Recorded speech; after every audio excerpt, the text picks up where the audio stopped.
Welcome. I'm Queen Latifah, and this is Act for Impact, a live stream benefit for the American Lung Association's COVID-19 Action Initiative. This is going to be a show unlike any other because this is a time unlike any other. Here in America, the virus known as COVID-19 has affected each and every one of us. It's also made glaringly clear the startling inequities in our nation and spotlighted the human toll they have had on our most vulnerable populations. The bottom line, Black, Latinx, and indigenous communities are more likely to get diagnosed with COVID-19, more likely to have a severe case, and more likely to die. And that is not acceptable. This is one of the biggest challenges of our lifetime. If we don't help, millions of families will feel the brutal health and economic impacts of this virus for decades to come. So tonight, we are going to work together, that's right, UNITY, to uplift the communities most at risk, provide immediate resources to the people most in need, get the latest and greatest info on how we can all stay safe, and ask tough questions about why this is happening and how can we emerge from this better and stronger. Now we can do this, but it's gonna take all of us, and that's why I sent out a big old group text and got some of your favorite actors, singers, and comedians and more to join the cause and provide a much needed breath of fresh air. I'm talking Laura Dern, LL Cool J, Jimmy Fallon, Whoopi Goldberg, my girl Keke Palmer, just to name a few, and musical guests like JoJo, Khalees, and Fitz from Fitz and the Tantrums, just to name a few more. Tonight, we're gonna have fun. Remember fun? I ain't seen her since New Year's Eve. But I do hear she is donating tonight, and it's all for a great cause. Now, we're also gonna be hearing from some doctors who've been on the forefront of the battle against COVID-19, as well as patients and their families and community leaders. We'll even be talking live with a doctor who performed the first ever double lung transplant on a COVID-19 patient. It's a medical miracle, and it happened right here in America. See, there's nothing we can't do when we stand together. We all know by now that among its many symptoms, COVID-19 just loves to attack the respiratory system, crippling our most essential function, our ability to breathe. I witnessed the stakes of lung health firsthand, watching my mother battle scleroderma, which led to fibrosis of her lungs, making it extremely difficult for her to breathe. So I know how hard it is to watch someone go from being someone who can breathe just fine to requiring oxygen to requiring a ventilator. Now, my mom was a high school teacher who dedicated herself to helping people. And although she lost that battle with that lung disease, we are here tonight so that other people don't have to. She would want me here just for that reason. And that's why I first started working with the American Lung Association, an incredible organization with a 115-year track record as a trusted champion for respiratory health. They first came together way back when to fight tuberculosis through education, advocacy, and research. And since then, it has been significantly reduced. Well, guess who's in their crosshairs now? COVID-19. One thing I've learned working with the American Lung Association, the lungs are amazing. They provide the breath for historic speeches, mind-blowing sports highlights, soul-shaking vocals, even what I'm saying right now. Now, it sounds weird to say, but the lungs are the unsung hero of the body. So tonight, we're gonna celebrate them. We're also gonna protect them by raising money for the American Lung Association's COVID-19 Action Initiative. The Lung Association is ready to meet the moment and help address the havoc this pandemic is inflicting, particularly communities of color. They're aware of the systemic health disparities. They're stepping up and taking on the formidable task of closing the gaps in how this country takes care of its people. But they need our help to do it. I know we will. Lives are at stake. We're asking you to open your minds, your hearts, and of course your wallets, of course. But don't worry, you don't have to do it alone. We got some big supporters joining the effort as well. So a special shout out goes to our presenting sponsor, CVS Health, with all they do for our communities and their contributions to the cause. Again, we're all in this together, so don't wait. To donate on Facebook, if you're watching on your phone, click the button below. On desktop, click the fundraiser or the donate button on the right of your screen. Once again, all that money goes to the American Lung Association's COVID-19 Action Initiative. And our supporters have generously kickstarted the night off with $1.95 million. I mean, that's normally the kind of thing you celebrate with big music sting from your in-house band. But you know, we're trying to keep the people, you know, on set to a minimum due to the pandemic and everything, obviously. Lucky for us, the lungs are so amazing, I can make a lot of that noise myself. This is my wind bag. I told them to just give me every crazy way to turn my breath into a celebration. Matter of fact, let's start it off here. Okay, all right. What we got? What we got? What we got here? You know this is all sanitized because I don't play that. All aboard the Act for Impact Express. I look crazy, huh? Wow, 1.95 million. If I was your money, I want to meet that money and throw it in now and let them start mingling. I bet you like Queen enough. All right, you promised special guests. Well, joining me now is none other than the multi-hyphenate singer, actress, host, producer, writer, advocate, Keke Palmer. Keke Palmer! Oh my gosh, hi Queen. You know, I'm so happy to see you. I'm so happy to be. But I love the introduction you gave me, but let's not act like you're not a multi-hyphenate yourself. You paved the way. Actress, singer, rapper, director, producer. God. I mean, the list goes on. Okay, enough.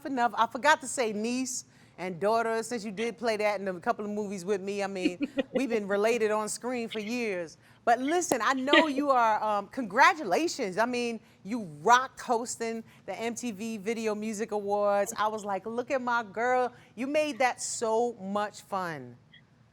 Oh my gosh, thank you. I had a lot of fun too, but I was a little bit nervous, you know? Were you? I couldn't even tell. I was, you know, it's the first time I've ever done anything like this, so I was hoping for a little advice myself. This is really important. So, you know, we raising money. Got you keep talking like that, you're gonna make yourself nervous. I can't mess this up. No, okay, look.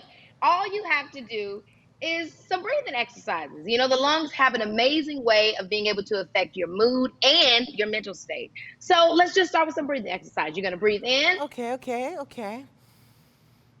And breathe out. Breathe in. And breathe out. Yeah, just like that. Oh, hold on 1 second. My phone is ringing. Sorry. Hello? Hey, Keke, what's up, girl? Can you talk? Yeah, I can talk. I'm good. Keep breathing, Queen.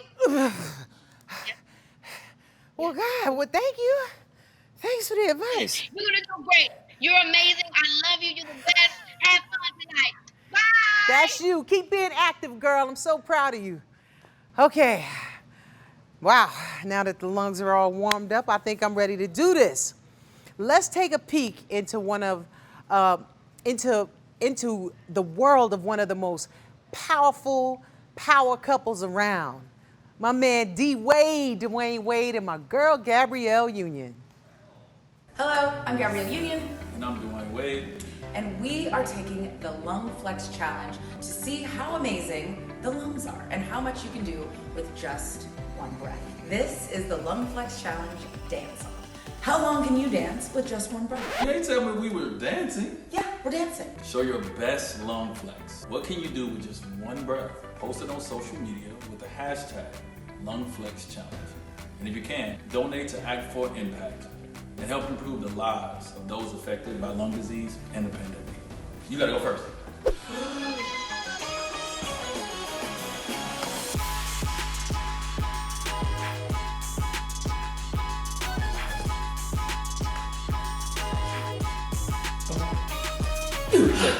How long was that about? About 15 seconds? Ready, set, go.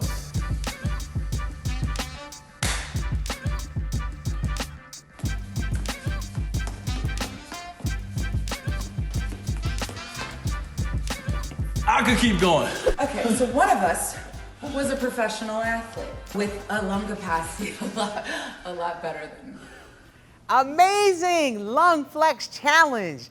Dwayne and Gab, I mean, you know what? I feel inspired. Okay, here goes nothing. Let's see.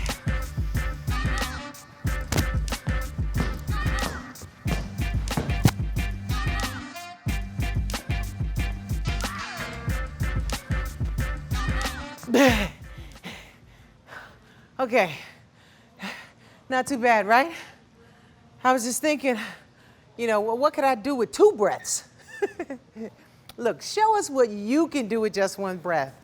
Hashtag LungFlexChallenge. And while we're in the musical spirit, here's Fitz from Fitz and the Tantrums. This goes out to all of our frontline workers for doing what they do to make us all safe. Thank you.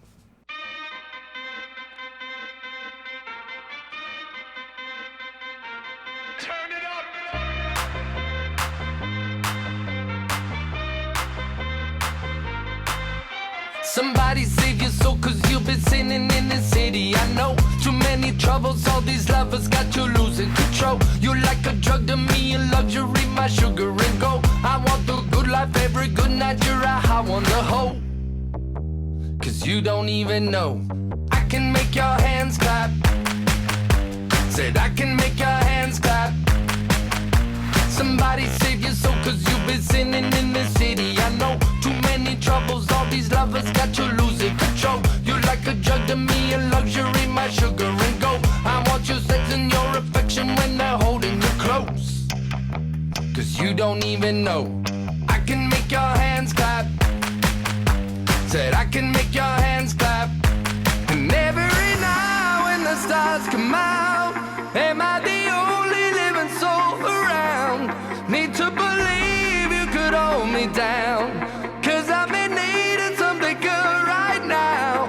We could be screaming till the sun comes out, and when we wait, we be the only sound.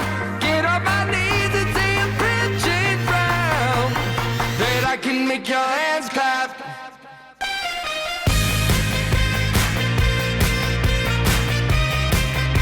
That I can make your hands clap. That I can make your hands clap. My fish is searching for your wisdom, best don't ever deny. I'm like a stranger, give me danger, all your wrongs and you're right. Secrets on Broadway through the freeway, you're a keeper of crime. Feel no conviction, grapes of wrath could only sweeten your wine. Cause you don't even know, I can make your hands clap. Said I can make your hands clap. And every now when the stars come out, am I the only living soul around? Need to believe you could hold me down, cause I've been needing something good right now. We could be screaming till the sun comes out, and when we wait, we be the only sound. Get on my knees and say a Bridget Brown, that I can make your hands clap. Oh! That I can make your hands clap. That I can make your hands clap. Woo! That I can make your hands clap.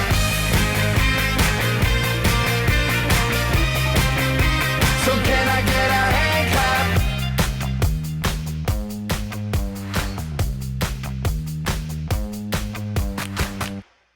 There are just so many people I know that have been affected in, Black and brown communities, poor communities, who are just being marginalized and ignored, and they're suffering the most. I would encourage you to donate. Every little bit helps. Every little bit counts. Thanks again. May God bless you and your family. Good looking out, man. There are so many shocking statistics when it comes to COVID-19, like how people of color are nearly 3 times as likely to be diagnosed with COVID-19 as whites, with Latinx people 1.5 times, and Black people twice as likely to die from it. There are hard truths buried underneath those numbers. Though the pandemic only hit this year, the factors underlying these astounding numbers have been in place for centuries. Systemic racism has resulted in people of color being more likely to have to work essential or frontline jobs, therefore more likely to be exposed to COVID. And according to the American Lung Association, due to decades of residential segregation, Black people tend to live where there is greater exposure to air pollution. No wonder we're more susceptible to pre-existing conditions like asthma, which in turn makes COVID more deadly. Again, it loves to attack the lungs, and the exposure alone can be a pre-existing condition. A recent Harvard study found that long-term exposure to even small amounts of particle pollution can increase the death rate associated with COVID by 8%. That's almost 10%. Come on, y'all. More people are becoming aware of these sequences of cause and effect. But for others, it's not a surprise. Some saw them playing out from the very first moments of the pandemic and jumped in to try and turn the tide. Here's Academy Award winner Laura Dern with one such story. Thank you to our queen. You are so generous. I worship you. Thank you so much for doing this amazing work with ALA. Hi, everybody. So I wanted to share that when I was 6, my grandfather died of lung cancer. Before it happened, I remember him coughing, so incredibly thin. I was young, I barely understood what was happening. The doctor actually told him, no joke, he could clear his lungs by smoking a cigarette.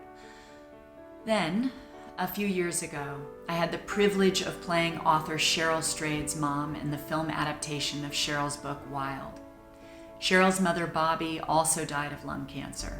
And in doing research for the role, I discovered that lung cancer is the #1 cancer killer among women, even non-smokers. I wanted to help ensure that no one ever had to lose a loved one from lung disease. And that's when I started working with the American Lung Association. It was founded 115 years ago to take on tuberculosis, thanks in part to their pioneering approach of education, advocacy, and research. That virus was virtually eradicated. The Lung Association is now bringing their century-plus of experience combating lung disease to bear on COVID-19, but they can't do it without help from every single one of us. While this disease doesn't care whether you are rich or poor, black or white, some people are more likely to come in contact with it and more likely to die from it. Its toll on communities of color has been disproportionately horrific, and tonight we're going to explore why that is. In partnership with CVS, we will go behind the lines of this battle that's still raging into the communities who have felt the pain most acutely.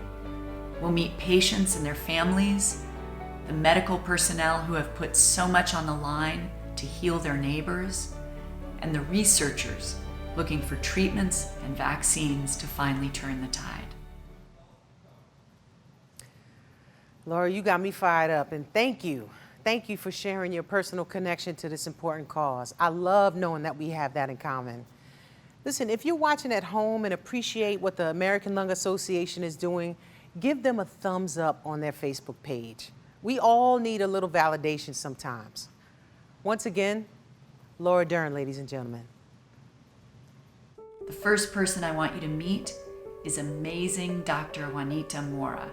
She's an allergist in Chicago, serving a predominantly Latinx neighborhood, and when COVID-19 hit, her office was flooded with calls. People, many of whom were essential workers, wanted to know, what do I do? How do I know if I have it? How do I get tested? How do I keep me and my family safe? People with voices and backgrounds and stories so familiar, she felt they could easily be members of her own family. Information from their employers or on Spanish language TV was often insufficient. PPE was often non-existent, but with the help of the American Lung Association, Dr. Mora was able to contribute and give to her now extended new family.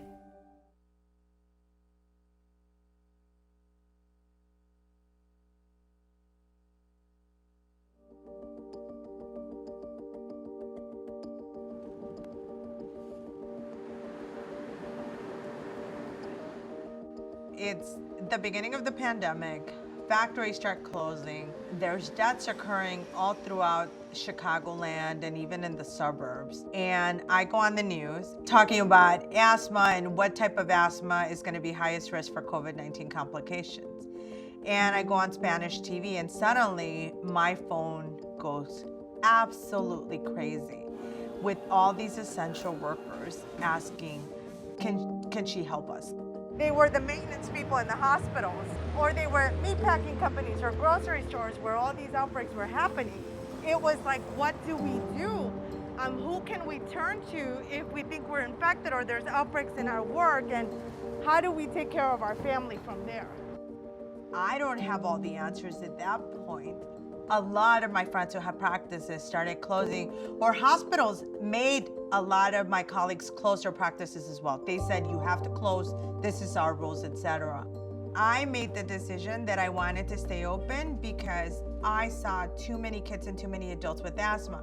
The last place I wanted them to go was to the emergency room because they would be more susceptible to COVID-19 in the emergency room than if they came here into the office. How are you guys? It became personal because these essential workers could have been my family. My dad worked as a butcher his whole life, and my uncles are essential workers. My aunts were essential workers. My grandparents worked in the farmlands. So how could I close my doors to this community that needed so much help and guidance? It was like turning my back on my family. Remarkable. We are actually so lucky to have Dr. Mora joining us live right here in the studio. Dr. Mora, I am so thrilled to meet you, so thankful that you're here, and I mean, I don't even know what to say. No, it's such an honor and a blessing to be here raising awareness on these issues, and I really I'm so happy and super excited to be talking to the great Queen Latifah as well. And I got to give a shout out to Chicago. The Shy in the building. No. The honor is ours. I mean, we have nothing but respect for the work you and you've been doing in your community. And I'm sure, I can't even imagine what it would be like without you. And we're also joined today by a couple of other incredible doctors and medical spokespeople for the American Lung Association who've been navigating this viral infection that has uprooted our lives. First, Dr. Cedric Jamie Rutland, Assistant Clinical Professor at University of California, Riverside, with expertise in pulmonology and critical care. Hi, Dr. Rutland, or do I call you Jamie? Jamie's cool. I'm still trying to figure out the connection and where you got Jamie from, but it's all good. I'm gonna call you Doc, Dr. Rutland. It's a long, short story. Thanks for having me. And joining us remotely, Dr. Sumitra Khatri, Professor of Medicine, Director of the Asthma Center at the Cleveland Clinic, and Vice Chair of the Board of Directors of the American Lung Association. Dr. Khatri, thank you for being here. Thank you, Queen. I can't thank you enough. And I'm so moved and inspired by both you and Dr. Mora about how you've taken a leadership in this position on this such a very important topic. I can't thank you enough. Well, Dr. Mora, can you walk us through what it was like for you with your patients? What that experience must have been like for you? Absolutely. So it's the beginning of the pandemic, and there's all these challenges that this community had to face. One was the dilemma of finding a physician who would be able to speak their language and reassure them and their families about this scary virus. Right. Two, it was the lack of resources and available information in these communities.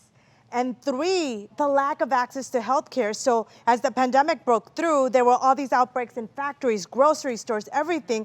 And in these communities, doctors were also closing their offices. So then they were left to say, where can I seek help?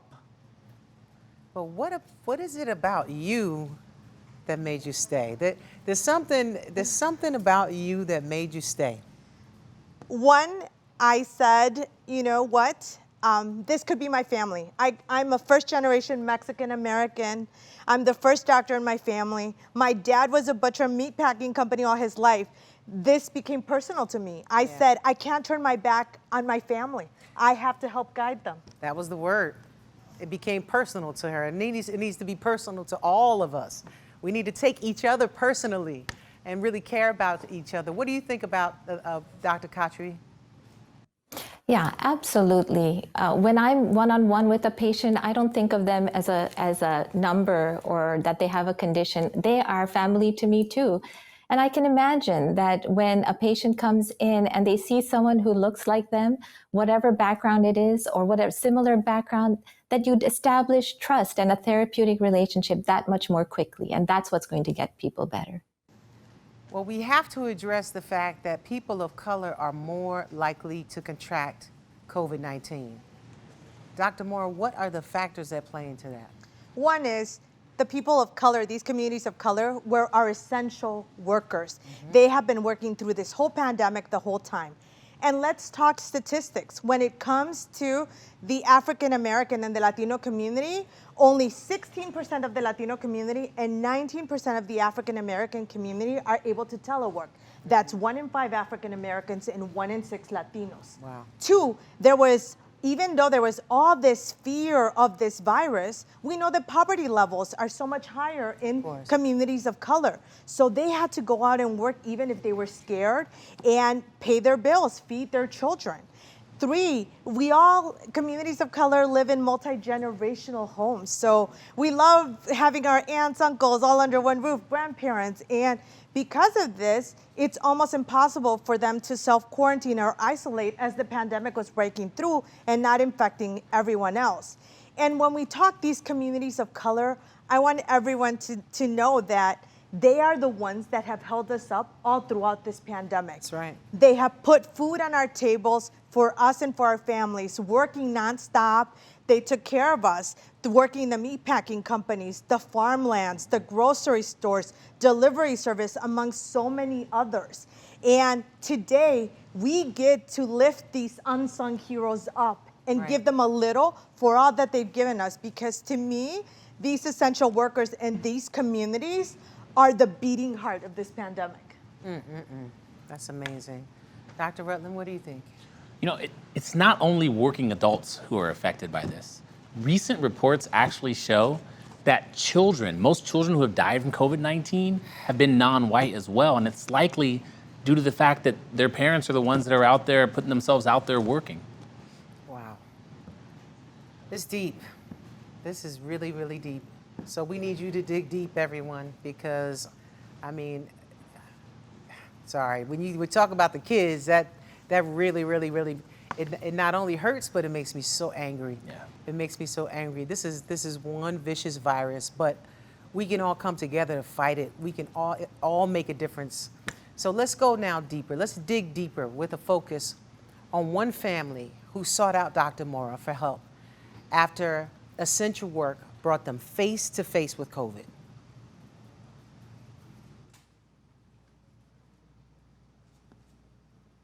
My name is Andy Mendoza. I'm 24 years old. I'm from Chicago, Illinois. I've lived in Chicago pretty much all my life. Ever since I started working, it's like kind of been nonstop. Yesterday I had an 18-hour shift, and the day before that I had a 14-hour shift.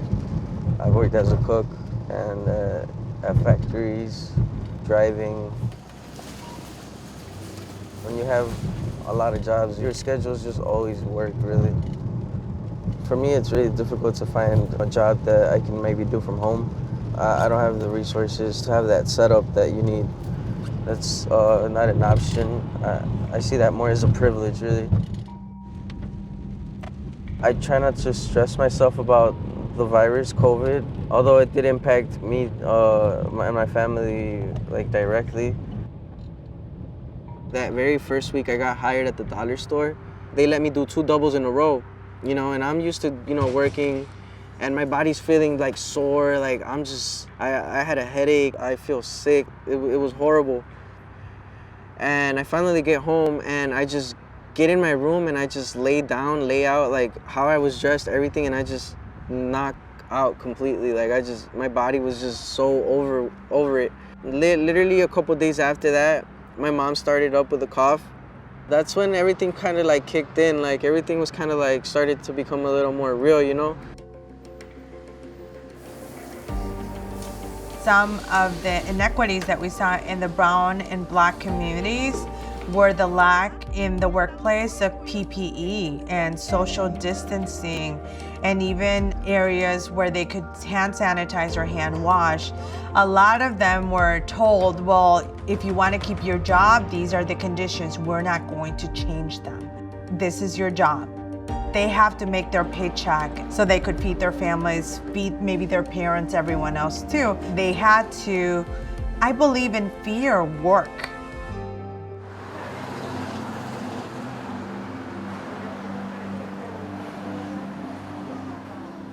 I don't know, like I knew COVID was a thing, but I wasn't really too afraid of it. For myself, really, more than anything, or anyone really. Once it hit my mom, it was like complete, total reality, you know, like when she got hospitalized, man, that was crazy. Like it was Easter, it was Easter. ¿Dónde está la familia? ¿Listos para sus vacunas contra el flu? Vénganse conmigo. Muy bien. So I see her little son whose asthma I've been managing for at least 3 years. You got your flu shot. And this is the woman who's having horrible shortness of breath, wheezing. She's on oxygen at the hospital. And she calls me to help take care of her boys and her husband. How's work going? Good? Good. Awesome. How's everything been going at home? Everything's fine. Are you so proud of your mom? I am. She beat it. She beat it, right? Yep. Excellent. And you got your flu shot, mister. Thank you. Sin la doctora, sin la ayuda de la doctora, yo no sé qué hubiera sido de mí porque yo estaba peor. So above all else, she's very, very grateful for Dr. Mora, and I appreciate it.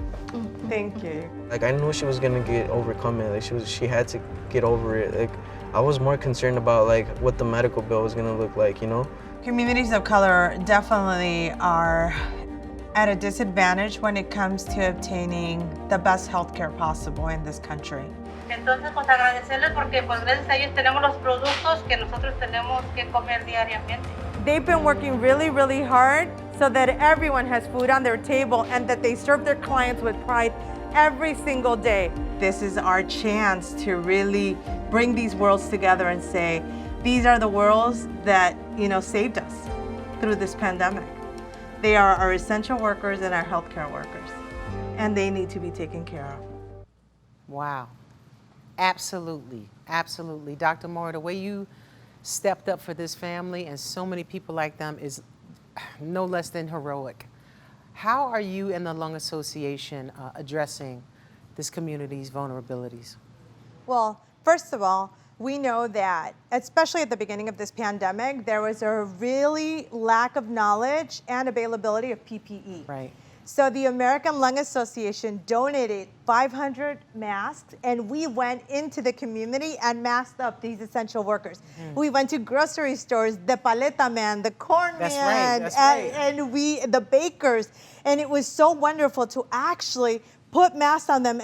And actually what we found out is that a little knowledge and PPE go a long way in protecting our communities. Of course. Second thing we did is we know that there's a language barrier, so American Lung Association made sure that their helpline was available in Spanish because we wanted to reach the community as well. And the third thing is, we know that communities of color have low rates of vaccination when it comes to the flu shot. So this fall and winter, we're going to have COVID-19 and flu coexisting. And we want to make sure to make flu shots accessible to these communities and to get everyone vaccinated and protected. So everyone get your flu shot. Everyone get your flu shot. There it is. Dr. Rutland, are there any tools that people can take advantage of to try to close some of the gaps themselves? You know, lately what we've been doing is we've been using telemedicine, because when you think about accessibility, patients have trouble getting to the doctor. They have trouble getting in their cars, taking time off of work. You know, they have to work. They have to provide for their families. So what we're doing is telemedicine, which is basically FaceTiming patients and allowing them to have more of that access. Wow, that's really interesting. Well, I'd like to thank you, Dr. Mora, for being a champion for your community, for our communities, and setting an example of what it means to really be a hero on the front lines. We appreciate you. And now, here with a word from our presenting sponsor, CVS Health, is Eileen Howard-Boone. Thanks, Jamie. Good evening. As we face one of the most significant health challenges in our nation's history, CVS Health's long-standing partnership with the American Lung Association is more important than ever. Thanks to our CVS pharmacy colleagues and customers who have joined us to support the American Lung Association COVID-19 Action Initiative, I am so pleased to share with you tonight that we will be making a $5 million contribution to this important work. And this is in addition to CVS Health's COVID-19 response relief funds in communities all across the country. So we join you in acting for impact, especially in communities of color, focusing on food insecurity, COVID testing, and building healthier communities. Thank you so much, American Lung Association, for all that you do. We appreciate your partnership. We wish you well this evening. Thanks so much. Woo! That's what I'm talking about. Wow. Oh my goodness, 5 million. I think that calls for reaching into the wind bag and getting this party started. Let me see what I got here. Let me see what else I got in my bag. All right, a conch shell. What you know about that? What you know about playing a conch shell? See, that's not even right. That just makes me want to go to the Bahamas. I'm not playing no conch shell. Plus, I don't know what's in that. There might still be something in there. How about this bugle? All right, here we go. To celebrate. Here we go. Wish me luck. I don't play bugle, by the way. I don't play the horns. 5 million. Thank you, CVS Health. Looks like we're almost at 7. Let's push it to 10 million. We can do this. To donate, go to Facebook. If you're watching on your phone, click the button below. On desktop, click the fundraiser or the donate button off to the right of your screen. We got $5 million of momentum, but we got to keep it going. You know what I mean? So let's keep donating. Let's keep saving some lives. And let me try to do this thing real quick. Don't laugh at me. Here we go.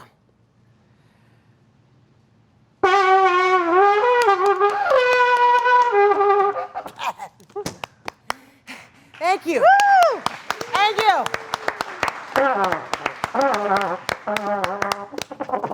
Okay, you can't DJ and do the bugle thing. I don't know. I think I need some work. That's okay. I'm gonna keep working on it. But I'm blessed to have these to breathe with. Some people aren't, and that's why we're here. We're stepping out. We're stepping out. And when you donate, check that little box that says you want to hear more from the American Lung Association. And to see some outtakes, you know, from the show tonight, because you know I'm gonna be doing some ridiculous stuff that y'all not gonna get to see. And I'm gonna fix my lipstick, and suddenly it's gonna appear to be perfect. And you get to see how. Hi, I'm Jimmy Fallon, and I'm gonna do the single breath challenge. I'm gonna see how many times I can play UNITY on a melodica with a single breath.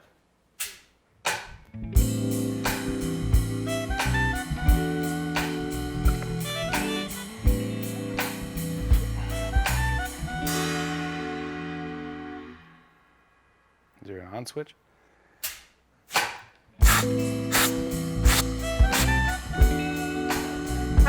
Oh, you gotta get in there. You gotta get in there first.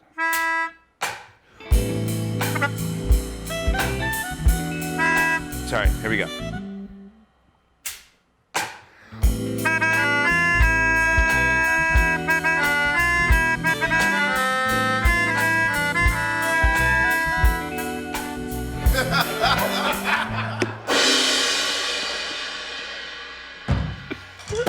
Please give what you can. So many people have already been contributing. I see you, JW. We also got donations from Michael A., Loretta D., Katrina T. Thank you so much. You're all showing up for this cause, and your queen appreciates it. I want you all to put on a silk robe, kick up your feet, take a moment for yourself. You earned it. Now here's a special musical performance from JoJo. I'm proud to be a part of the American Lung Association's COVID-19 Action Initiative. This goes out to all of our frontline workers for doing what they do to make us safe. Thank you, thank you.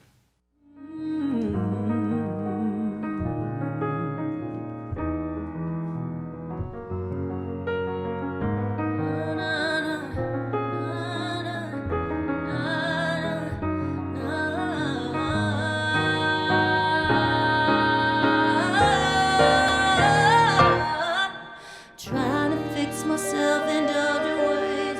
Can't keep holding on to you 'cause it feels safe. It's not okay. But you know it's hard for me to stop myself. And when you love it really doesn't help because it's just so much.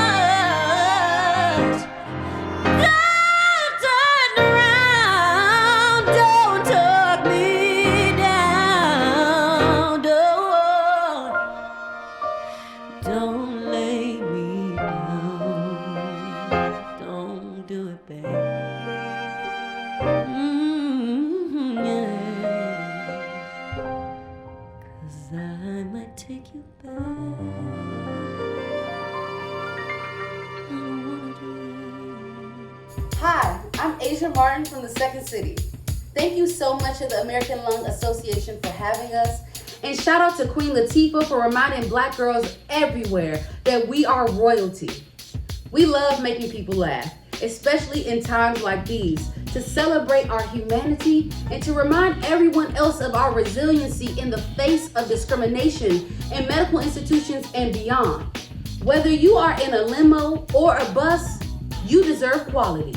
So please, donate to the American Lung Association's COVID-19 Action Initiative. You can do that by going to action.lung.org. Every year, American students collectively miss 10 million days of school due to asthma. African American children are more than twice as likely to have asthma, and their death rate due to asthma is 10 times higher than other children. Even before COVID-19, America's children were being robbed of opportunity by lung disease. Thus, the American Lung Association launched the Enhancing Care for Children with Asthma Initiative. And since its inception, there's been a 38% reduction in asthma-related emergency room visits and a 47% reduction in asthma-related doctor visits. So please, if you can, go to lung.org to find out more. And while you're there, donate to fund the American Lung Association's COVID Action Initiative, because together we can reduce the number of days our children have to miss. I thank you for your time. Hi to all the medical workers out there.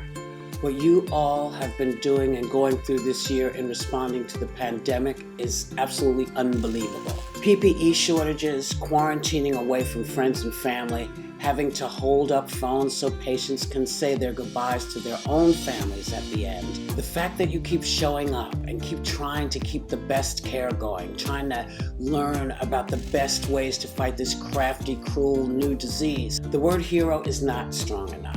I know most doctors and nurses don't even think of themselves that way. They just try and think of themselves as healers, and they keep trying to do the best job for their patients. Bless you all, thank you all, we are all in your debt. And for everybody else watching, we need to support our medical workers by donating to the COVID-19 Action Initiative, because we can't expect anyone else to do it. So each of us has an obligation to do a little something to say thank you to those who have done so much. Thank you. Hi everyone, I'm so happy to be here with you guys today, wherever you may be, and to Queen Latifah for asking me to be a part of this very special event. I'd like to dedicate this song to the frontline and essential workers out there who have saved so many lives, touched so many hearts, and kept our world going during this impossible moment. I'd also like to thank my husband for being geographically desirable and for letting us use his song for free. So without further ado is the beautiful song that you wrote called The Prayer. The lyrics speak for themselves.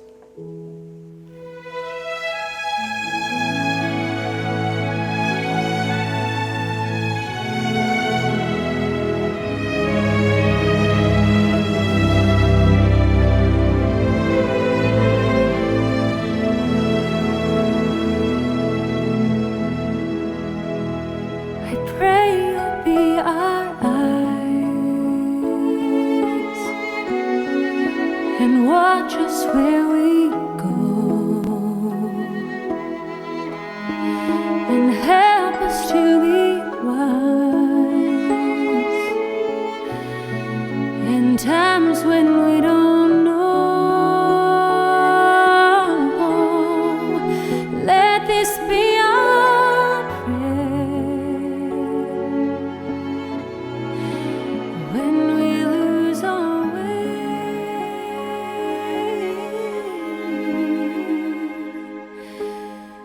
Lead us to a place, guide us with your grace, to a place where we'll be safe.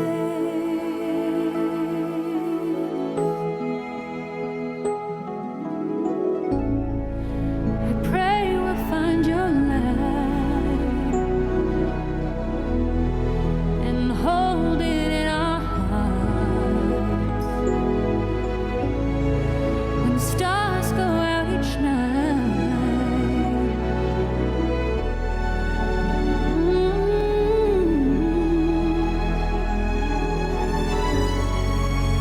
let this be our prayer.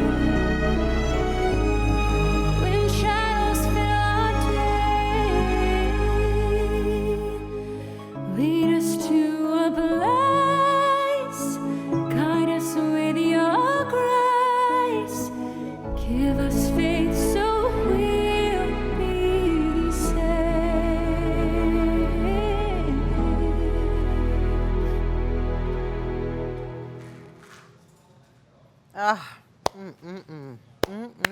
Thank you so much. That was beautiful. When it comes to lung health, there are a lot of misconceptions out there. Earlier, these friends of mine hit you with some dance moves, and now they're gonna hit you with some facts. Once again, Dwayne Wade and Gabrielle Union. More than 228,000 people will be diagnosed with lung cancer this year. There are a variety of risk factors associated with lung cancer, including smoking, exposure to radon gas, air pollution, and secondhand smoke. Only 21.5% of lung cancer cases are diagnosed early, with survival rates 5 times greater. Check out Act for Impact, a one-of-a-kind streaming fundraiser. It benefits the American Lung Association's COVID Action Initiative, and we'll be there. Do it. Do it.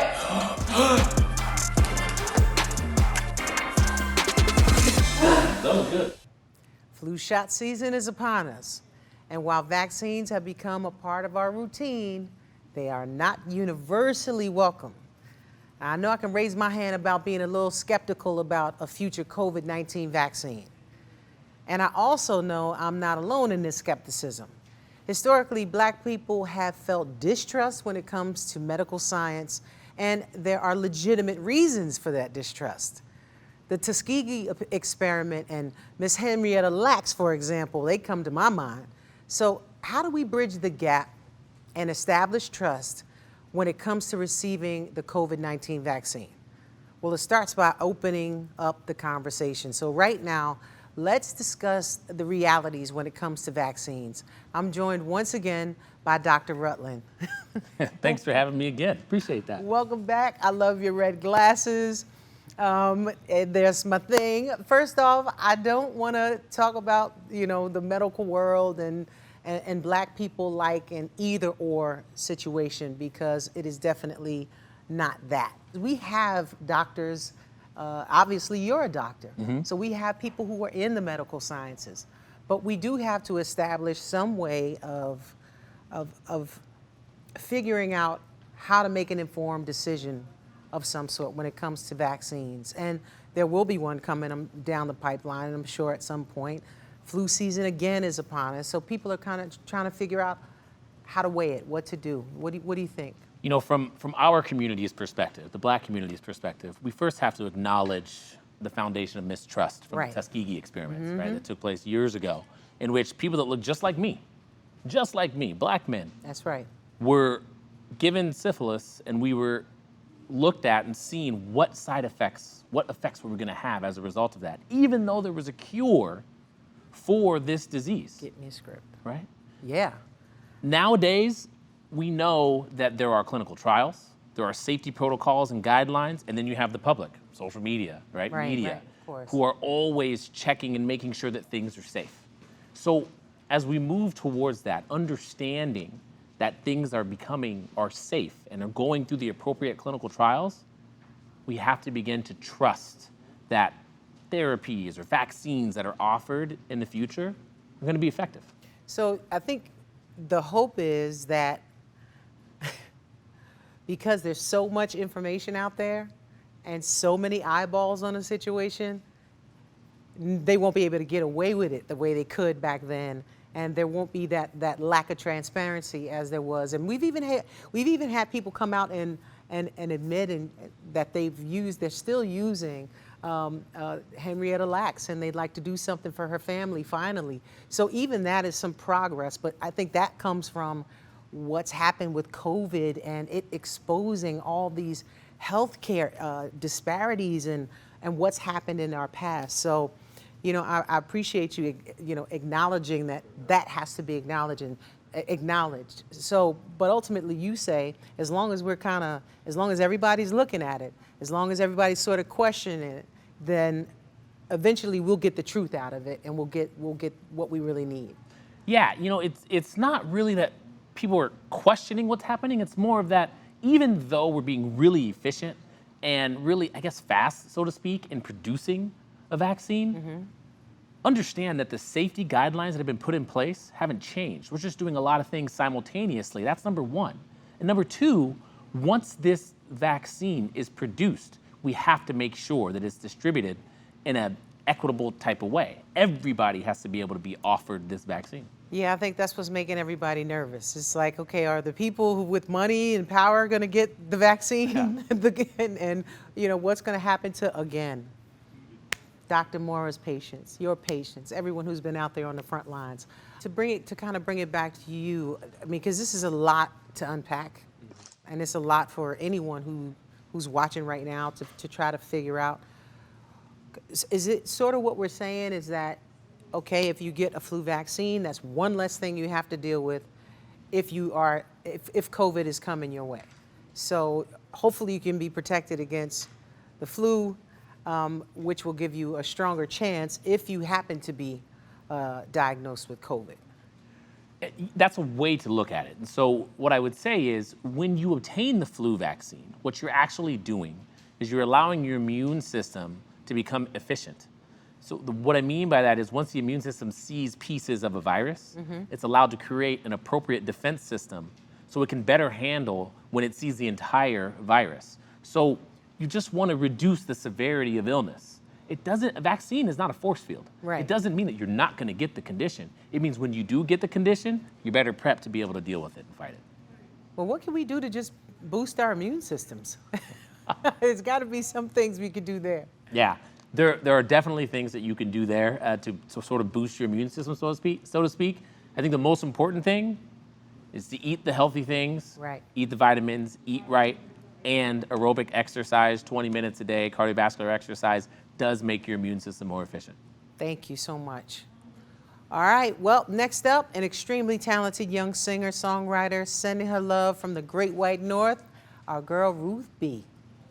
This goes out to all of our frontline workers for doing what they do to make us safe. Thank you, guys.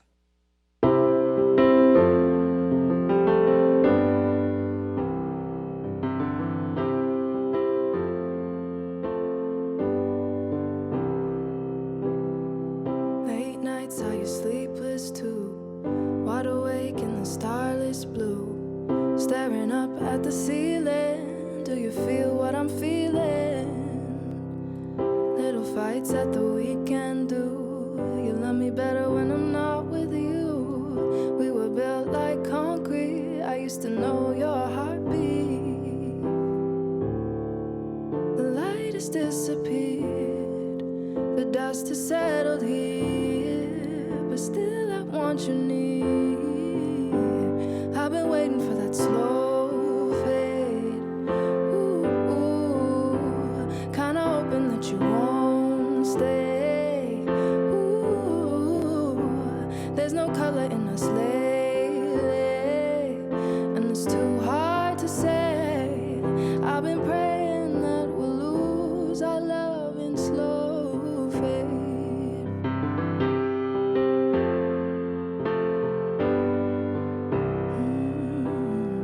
Crazy how it was me and you from the start of the sun and moon.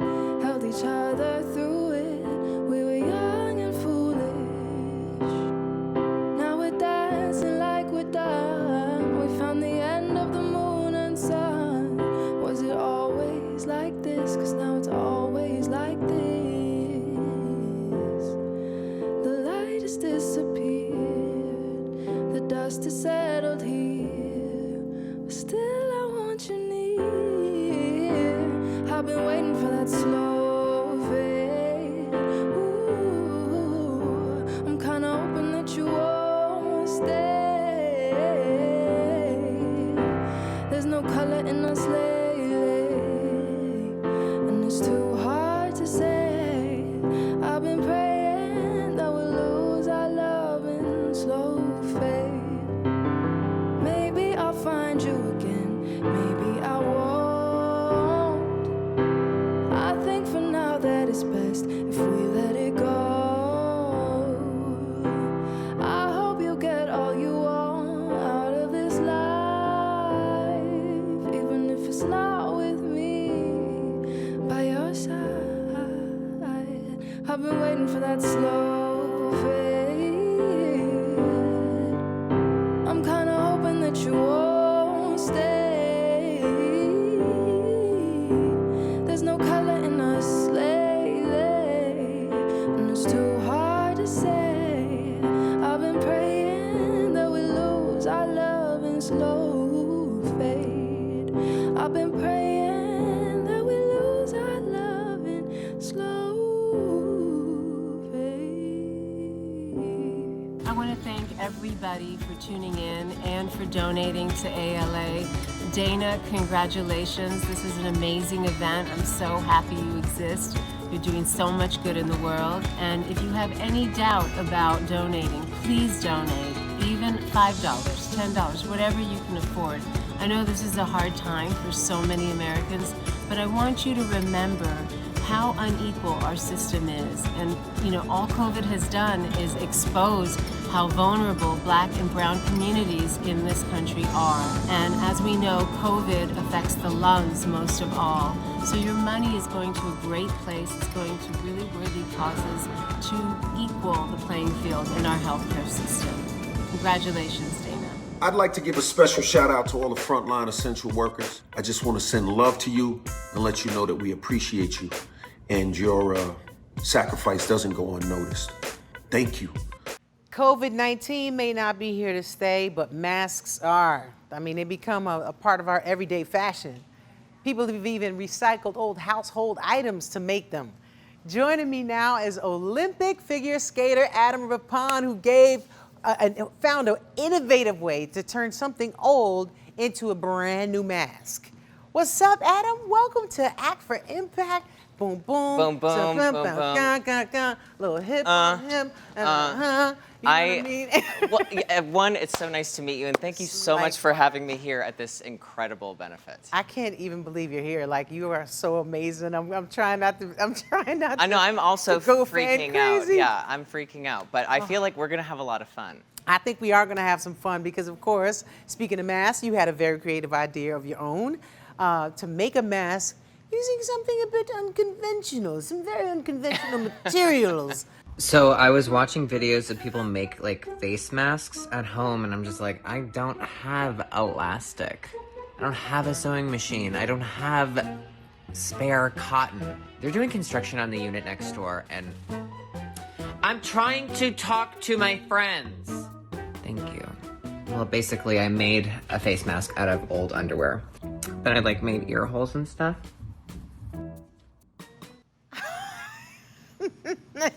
Yo. I mean, how did you even think to reinvent your underwear in this way?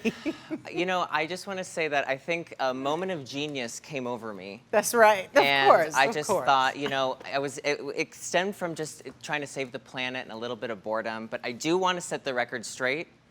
They were clean. Okay, Adam. I feel like this is where I feel like I have to share what I know with the world. Here we go, world. Okay. This is it.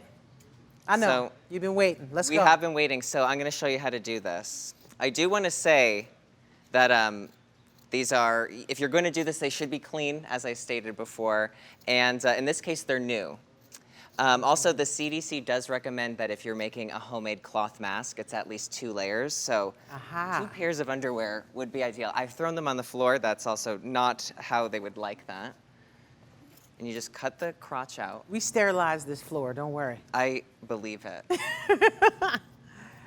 At least 2 layers. Did you get that, everybody? At least 2 layers if you're making this at home. Yes, and I'm just sure throw on a t-shirt around your face and walk out the door. So I'm just gonna fold it over like that because I want the 2 layers. You think I can risk it right now? I don't think so. Wow. One here. Wow. Yeah. And then probably shouldn't have like cut next to my face, but there we go. Please don't, because we love you and we need to. To make sure we see you everywhere. Wow. Yeah. This is kind of like ingenuity. You know, it's the mother of invention. Thank you so much. Necessity, baby. Yeah. The Elon Musk of mask making. Yes, you are. The avant-garde Elon Musk. Thank you so much. The Salvador Dali The of Salvador masks. Dali of Yes. masks. Yeah. We're gonna mask this one. We're gonna mask this one. Oh my gosh. Well, that was so Again, much fun. No more don't do the chicken thing. No. Unless it's just for fashion. Strictly for fashion. Yeah. Thank you so much, Adam. Oh my gosh. Something so sparked so quickly became so informative to so many people and so much fun. We love you so much. And before I go, I know this mask has special meaning to you personally. Personally, COVID-19 has affected me and my family. About a month ago, my grandmother died from COVID-19. She was, thank you. She was a really great lady. I'm really grateful for the time I got to have with her, but I'm gonna keep wearing a mask for all of those grandmothers and grandpas and everyone that we've lost from COVID-19. We've had a lot of fun with this, but yes. you know, we've got to take it seriously. Everyone, you have to wear a mask. it's a really good way to keep you from infecting other people because you might not even know you have it. Exactly. You hear that, everybody? You hear that, youngins? It's not about you.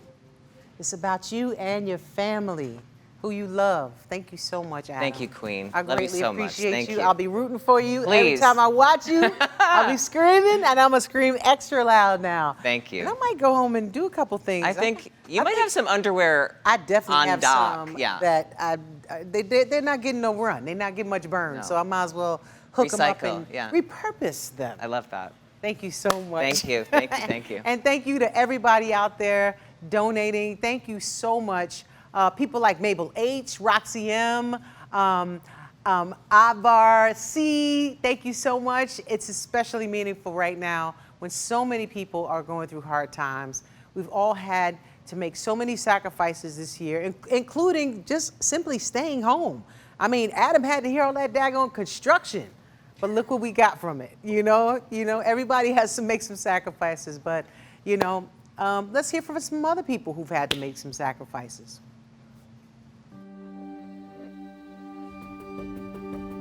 My name's Karen, and I'm 74 years old. Hi, I'm JoJo O'Neill, a 55-year-old asthma patient. I'm a 3-year lung cancer survivor and mother to 2 young children. I am an 18-month survivor of an incurable stage 4 lung cancer. Thank you for staying at home. I know it's not easy. It can be difficult, it can be lonely. It's stressful, it's hard to manage. I know it's not fun, but by staying home, you are helping me and 36 million Americans with chronic lung disease stay healthy. When you can't breathe, nothing else matters. And we're more susceptible to severe symptoms from COVID-19. You are helping me and other people with lung disease to stay healthy. So thank you. Thank you. Thank you for staying home. Thank you. Thank you. Thank you. Thank you so much.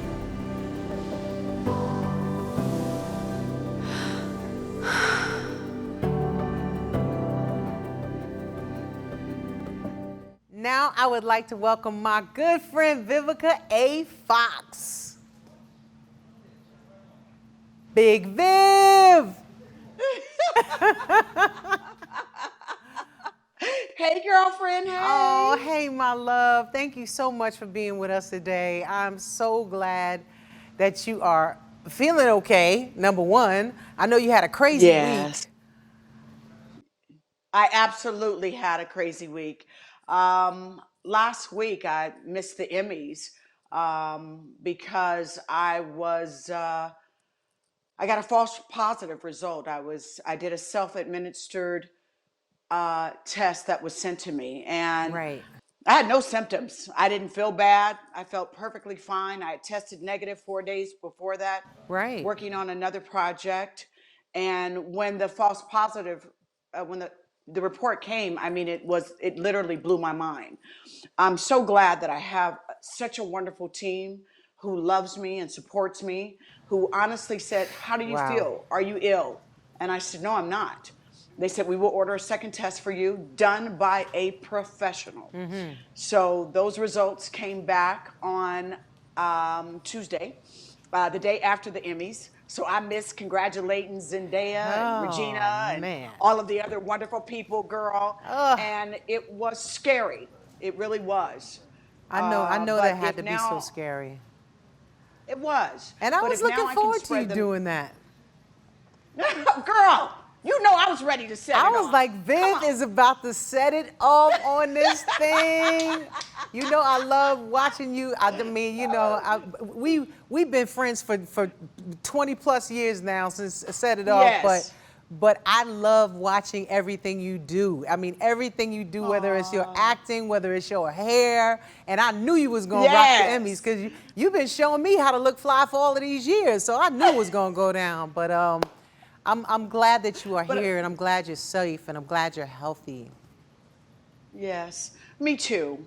And the message that I want to spread to everyone, when taking COVID tests, please make sure that it is done by a professional. So many people were affected by my false positive report that I got. And I'm just glad to let everybody know I'm okay. I appreciate all y'all love and y'all support. And don't worry, I'm gonna figure somewhere to wear that dress to on another occasion for sure. If you see Vivica just walking down the block in a badass dress with full makeup and hair, just say, girl, we knew you was gonna do it. We knew it. You know, and just start snapping pictures. Just put it on loud, because we want to see how she was gonna show up, baby. I love you so much, doubt. Viv. You take I good love care of you yourself. back. And give love to I love you everybody. back. I will. I'm so proud of you and all that you're doing to bring awareness. And just keep shining, Queen. You know it. I always got your back. I'll always be here for you. Same here. Big lie. Big Viv. You got it. Thank you so much, sister. Hey, next up, he plays a shady lawyer on Better Call Saul, but in real life, he's a goofy dad I call Bob Odenkirk. Who likes to whistle? Hi, Bob Odenkirk here from Better Call Saul and things. I whistle.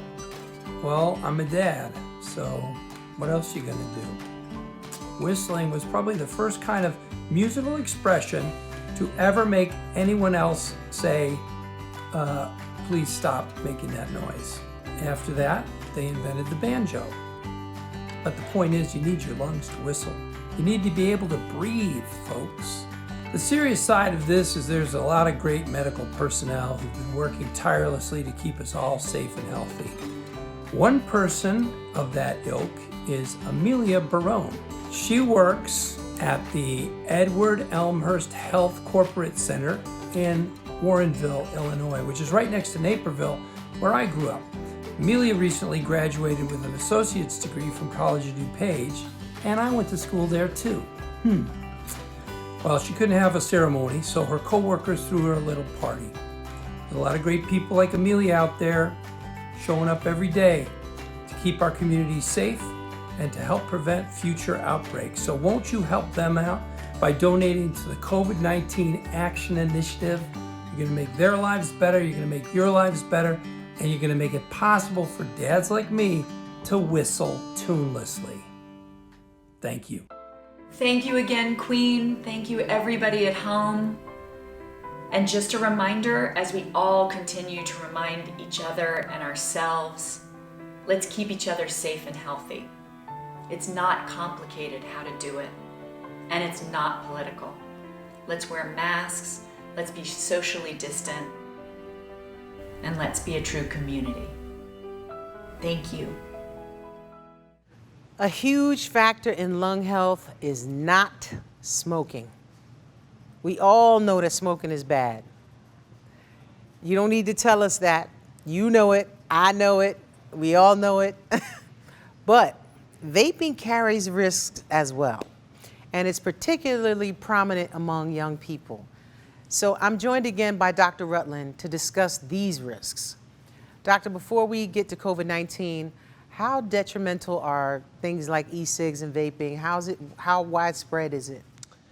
Yeah, thanks for having me for this segment as well. When you look at vaping, here's the thing that scares me. I'm a father of two young girls, 8 and 5, almost in high school. One in five high school students vape. 3.6 million youth is what that equates out to be. Wow. And the thing that scares me the most, it's that rate is 68% higher than 3 years ago. Wow.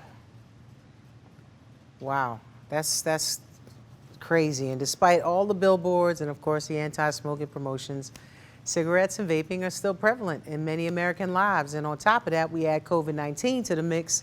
How do smoking and vaping factor into this? And let me just say, you're talking to someone who quit smoking. You know, because we know how it's marketed to kids. It was marketed to me as a kid, but luckily I was able to kick that habit, and many aren't. But what are some of the severities that are added on top of it by smoking and vaping? Yeah, I think the quickest way to look at it is when you smoke a cigarette, as that smoke travels down your Adam's apple into your lung, you're activating your inflammatory response, your immune system. So it turns out that people who actually smoke cigarettes are 2.5 times more likely to have severe COVID-19. Likely because your immune system is not only paying attention to the smoke, but it's also paying attention to trying to battle the virus. Wow.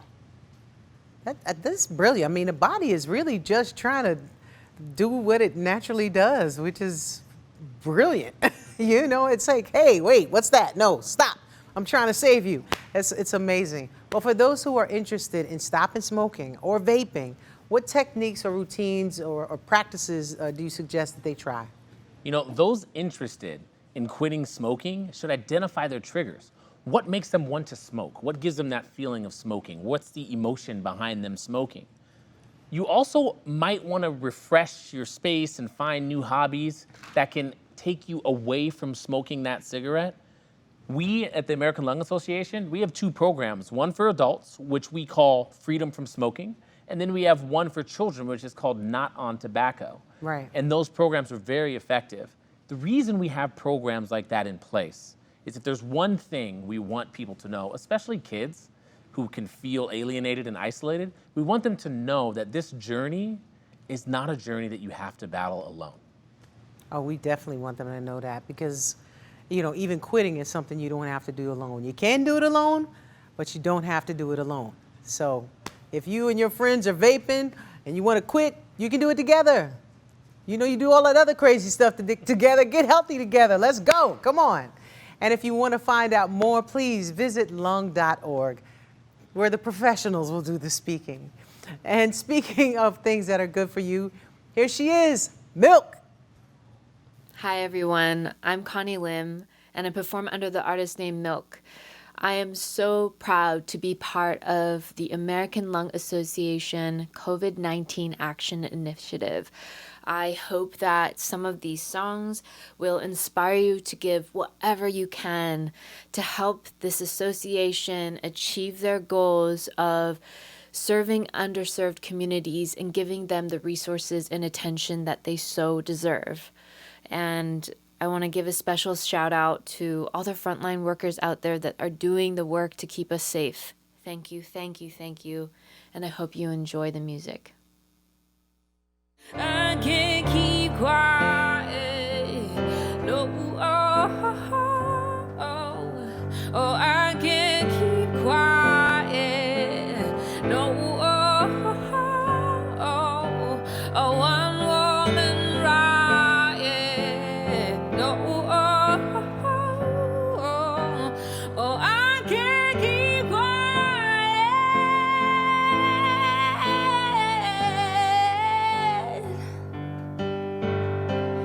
There'll be someone who understands.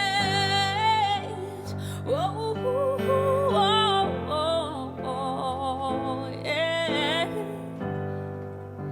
There'll be someone who understands. There'll be someone who understands. Let it out, let it out, let it out now. Oh, yeah, yeah. Let it out, let it out, let it out now. Oh, oh, yeah, yeah. Let it out, let it out, let it out now. Oh, I can't keep quiet.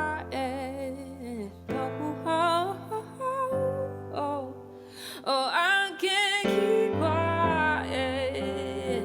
No, I can't keep quiet.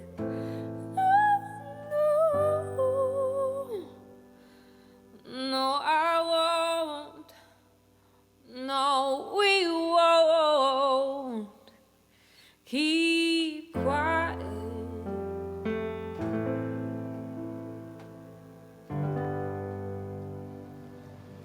Woo, sweet. Oh my goodness, I'm overwhelmed with the amount of donations that have come in so far. Thank you all so much for helping us brighten the future of lung health. Let me tell you, so far, we have raised $6,971,261. Win bag Show me what you got. A didgeridoo? I mean, I ain't from down under or nothing, but a didgeridoo. Okay, well, I'm not really sure how to. I know I could have called up Questlove or somebody from the Roots to tell me how to play one of these, but all right. So no instructions or nothing. Boy, it's tough. Let me try and play a didgeridoo. I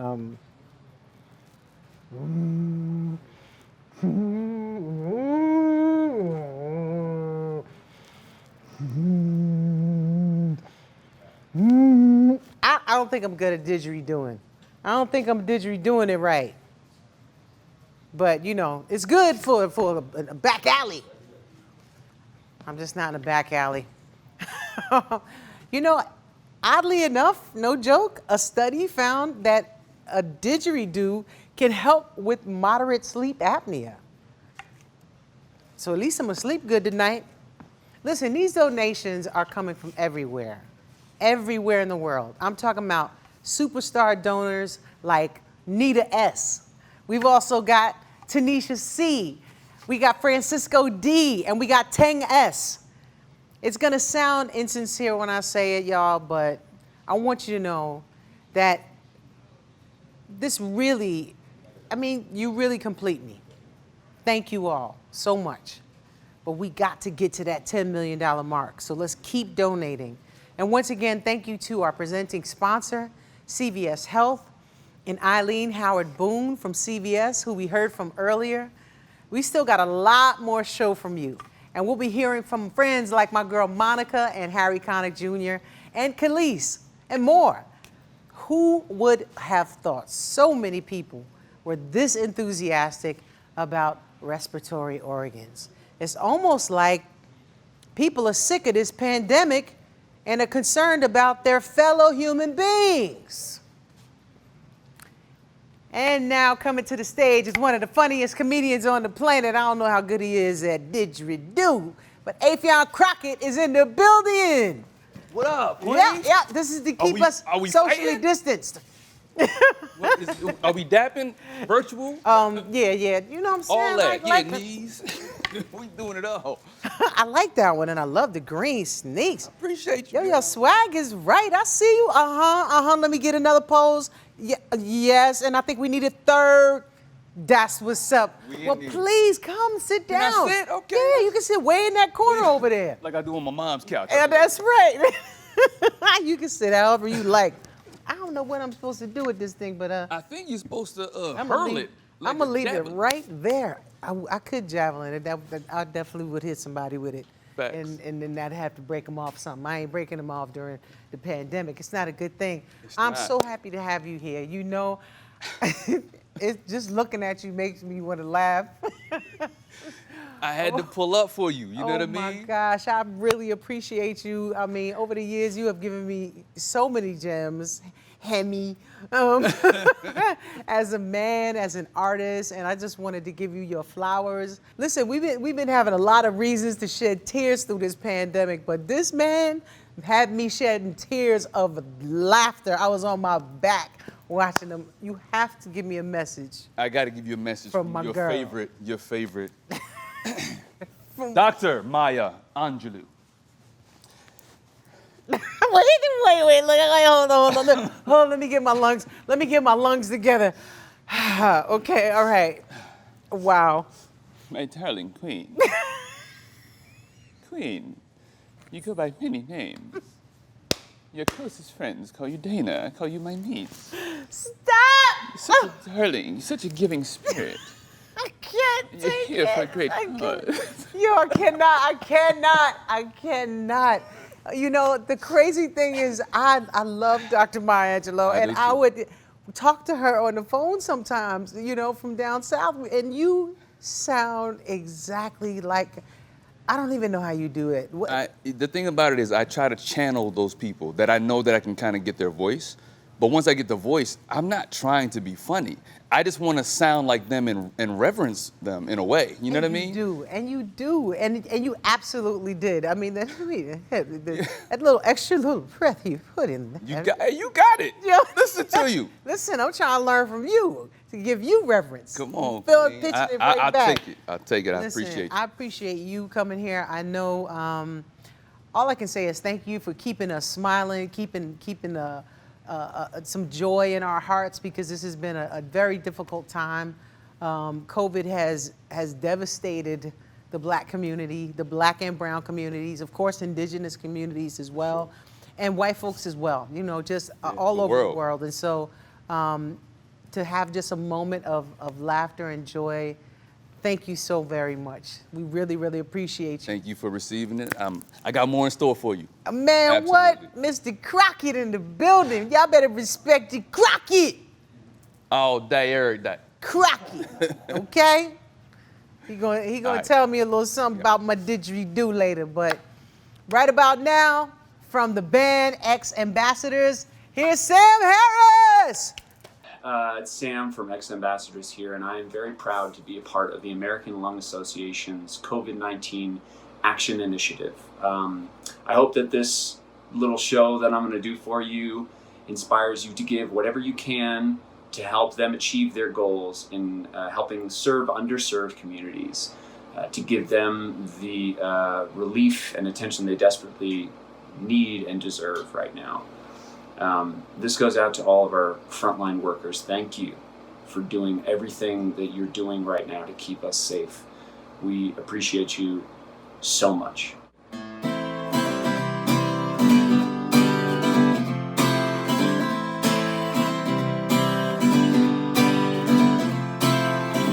Run away with me. Lost souls in revelry. Running wild, running free. Two kids, you and me. I said, hey, hey, hey, hey, living like a renegade. Hey, hey, hey, hey, living like a renegade. Renegade. Renegade.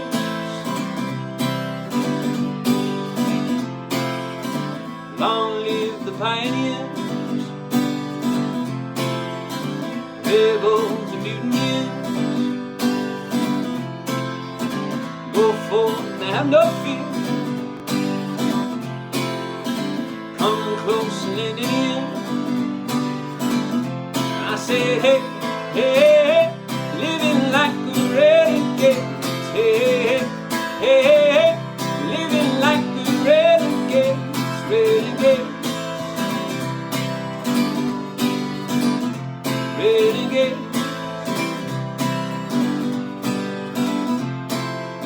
So all hail the underdogs, all hail the new kids, all hail the outlaws and Spielbergs and Kubricks. It's our time to make a move. It's our time to make a mess. It's our time to break the rules. Let's begin. I say, hey, hey, hey, living like a renegade. Hey, hey, hey, living like a renegade. Renegade. Renegade. Whoa.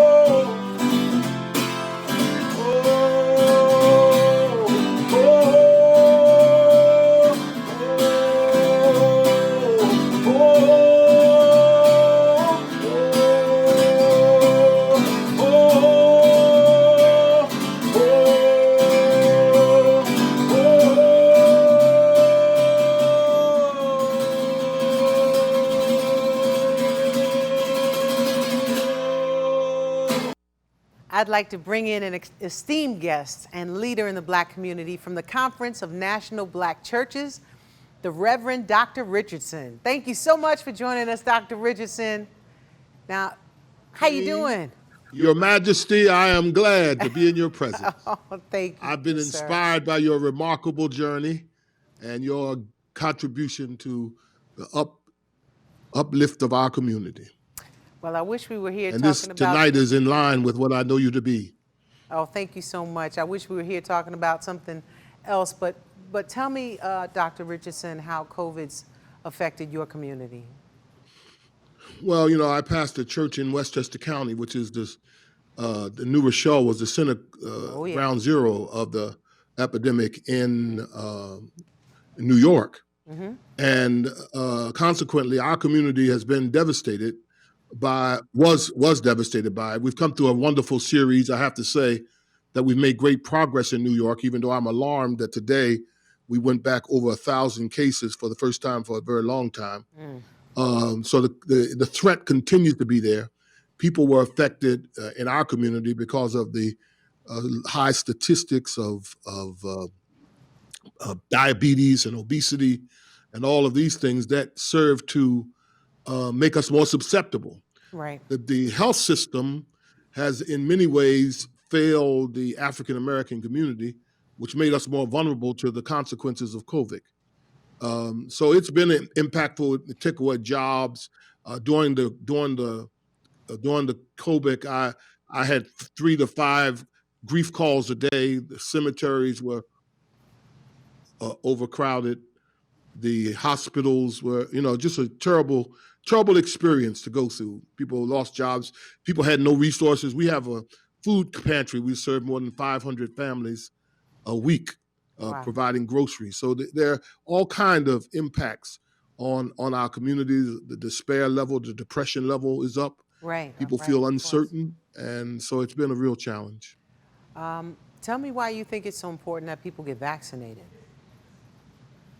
Well, I think vaccination is critical. We walk as an African American community, we walk a double-edged sword because we have great doubts in vaccines because of the history of how we are treated. At the same time, we know that the vaccines is probably the one door that we have through that we can walk for correcting this COVID. So I think we're going to have to be cautious. We're going to have to make sure we're not guinea pigs. We'll have to make sure that precautions are taken and that we know there are not many options to a vaccine. Vaccine is going to be necessary. Definitely going to be necessary. And in the meantime, I guess we're going to have to remind everyone to practice the social distancing, to wear your masks, and to do the things that we know already work, because we want to keep those numbers down. In New York. New York has been such a great model for, I think, a lot of the nation, and how being hit so hard, rallying together, how it could we could change that outcome and bring it back in line. So I really appreciate you coming on and talking to us, Dr. Richardson, Reverend Dr. Richardson.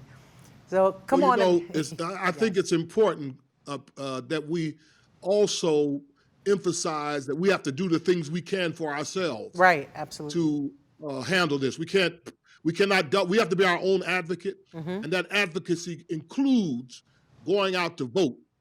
We have a program that's Get Out to Vote, blackchurch.com, 75. It's important that we understand the connections between our civil responsibilities and handling and dealing with this health challenge. And I think we cannot miss it. We cannot miss it. I celebrate the American Lung Society. And at the same time, I know that in order to be what be. That's right. You hear that? Vote, vote, vote. I'm registered. I can't wait. I cannot wait. I cannot wait.